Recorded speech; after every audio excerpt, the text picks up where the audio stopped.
Liberal leader Mark Carney was in Calgary Tuesday night for his first campaign stop in Alberta. In front of a crowd of more than 1,000 people, he promised to make Canada an energy superpower. Its approach that is defined by three objectives. Energy security first. This means using Canadian energy to displace imported energy, including energy imported from the United States.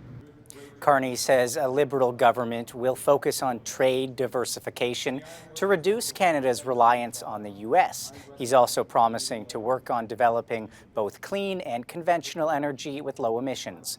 When it comes to new projects, Carney wants to see a faster review process to get work started more quickly.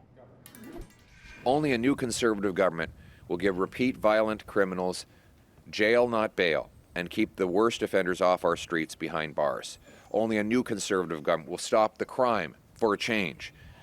The Conservative leader unveiling his plan to get tough on crime by cracking down on repeat offenders. Pierre Poilievre is calling it a 3 strikes you're out law.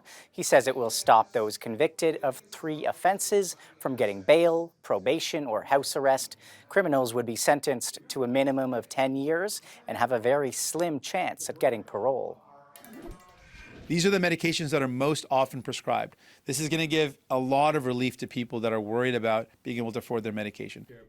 And the federal NDP leader promising to cover costs of all essential medication under pharmacare. Jagmeet Singh says his government would establish a complete public pharmacare system within 4 years. He adds that his plan will start with 100 of the most prescribed medications, which would cover close to half of all prescriptions in Canada at a cost of about $3.5 billion. All 3 of those leaders have spent time in Alberta this month, but have any moved the needle here? With some analysis on that, the CBC's Jason Markusoff joins us. Jason, let's start with Mark Carney. We just heard about his 1,000-person rally. What do you make of that number? You know, for the Liberals, they'd be really happy with that sort of thing, especially in a place like Calgary. They're not doing big rallies, like filling stadiums or anything like that. So having people packed to the gills, this 900-person capacity room right by McMahon Stadium. They had really good energy, and they also had hundreds of people who weren't allowed in. They over-registered for the event, and they had hundreds of people standing outside listening to Carney speak on speakers. For Calgary, that's the sort of energy that really gives them buzz, but it's not in the same league as the Conservatives under Poilievre are getting. An estimated 12,000 people showed up to a Pierre Poilievre rally near Edmonton this week. What do you make of that number? They've been gunning for these big rallies. It's the kind we haven't seen in the past.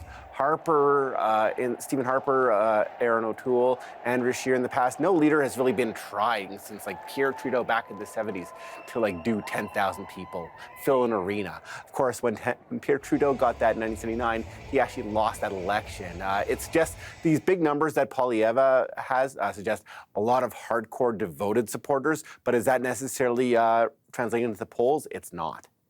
Jagmeet Singh made a campaign stop in Edmonton last week. I mean, how are the NDP's chances looking in this province? It's tough. I mean, according to the average of polls, they're getting half the vote they got last time. They still have some pretty good hopes in the ridings they do hold right now. Edmonton, Strathcona, and Edmonton, Griesbach. They've been trying to go on the offense in downtown Edmonton, Edmonton Centre, but that riding has gone Liberal the last few times that it's been peeling away from the Conservatives. And as for Calgary, they just don't do nearly as well as the Conservative Party, as the party does provincially here. And that's the other thing. A lot of provincial NDP in this city and in Edmonton, and a lot of that vote is moving over to the Liberals.